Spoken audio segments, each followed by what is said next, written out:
আসসালামু আলাইকুম ভিউয়ার্স, কেমন আছেন? আশা করি আল্লাহ পাকের রাষ্ট্রপতি আপনারা সকলে। বাংলাদেশের রাজনীতিতে একটি প্রবাদ আছে। প্রবাদটা হচ্ছে এইরকম, যে ক্ষমতা যায় তে রাঘব বল হয়ে যায়, তে সাদাবাজ হয়ে যায়, তে দুর্নীতিবাজ হয়ে যায়। আওয়ামী লীগের পতনে 5ই আগস্টের পর থেকে বাংলাদেশে অনেক পট পরিবর্তন হয়েছে। প্রত্যেকটা মহল, প্রত্যেকটা সেক্টরে আওয়ামী লীগের দোসরদের অপসারিত করা হয়েছে। কিন্তু 5ই আগস্ট আওয়ামী লীগের বাংলাদেশের 100 থেকে 90টা কার্যালয় ভাঙা হয়, আগুন দেওয়া হয়। একটা বিষয় হচ্ছে 5ই আগস্টের পর কিন্তু ছাত্ররাই দেশ শাসন করছে, তারাই দেশ চালাচ্ছে, প্রত্যেকটা দুর্নীতির বিরুদ্ধে তারাই কথা কইতেছে। কিন্তু এখন দেখতেছে যে তারাই আবার দুর্নীতির সাথে জড়াইতেছে। কারণ বিভিন্ন দুর্নীতির অভিযোগ আছে, তারা টেন্ডারবাজি সাদাবাজি করতেছে, কিন্তু এটির সুনির্দিষ্ট কোনো প্রমাণ নাই, বলে আর কি।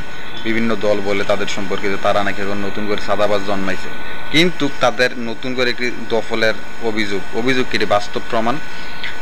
এটা হচ্ছে আপনার 10ই মে আওয়ামী লীগ নিষিদ্ধ করা হয়। এই 10ই মে আপনার বলা যে শর্ট ফ্যাশন আছে, শর্ট ফ্যাশনে আওয়ামী লীগের 3 তলা একটি অফিস আছে, এই অফিসটা দখল করে এনসিপির কার্যালয়ের একটি ব্যানার লাগাই দেয়, এটা এনসিপির কার্যালয় বানাইলো। তো এটা নিয়ে আসি 11 মে সাংবাদিক যায় গিয়ে তাদেরকে যখন প্রশ্ন করে আপনারা কোন কারণে এটাকে দখল করলেন, তারা কইতেছে যে এদের পরিত্যক্ত ভবন পড়ে রয়েছে, এর লাগে আমরা পার্টি অফিস বানাইছি, যদি আবার আমুলিকে দিয়া দেন। আচ্ছা, এটা একটা কোনো কথা হইল? আমি যদি দেশে বাইরে রেখে যদি বিদেশে পড়ি, তাহলে আমার ঘর অন্যজন থাকবো, আমি গেলে আবার ঘর দিয়ে দিবে, এটা কোনো যুক্তিক? দখল যে করছে এমনটা না, আবার তারা ওই নিচে আর কি, আমলি গেলে আবার দিয়া দিব। বুঝছেন নি কত বড় উদার মনের মানুষ, কাঁদতে অনুমতি লইছে তারা। তো এই হচ্ছে তাদের প্রথম দফলের অভিযোগ। এখন আপনি কোন যে কারা তো বাংলাদেশ দিবেন।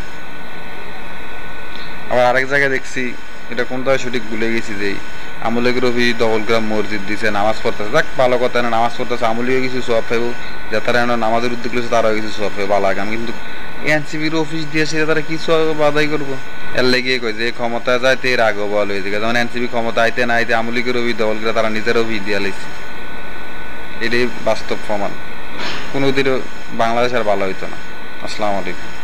সব দুর্নীতি আওয়ামী লীগ করে, বিএনপি করে, অন্যরা যে করে, এটা সাংবাদিকরা সই দেয় না। সাংবাদিকরা খালি তেল মারতে পারে, তাকে এরপরে যে এটা সত্য কথা তুলে ধরছে, এটাই অনেক। ভালো দেখেন। আসসালামু আলাইকুম।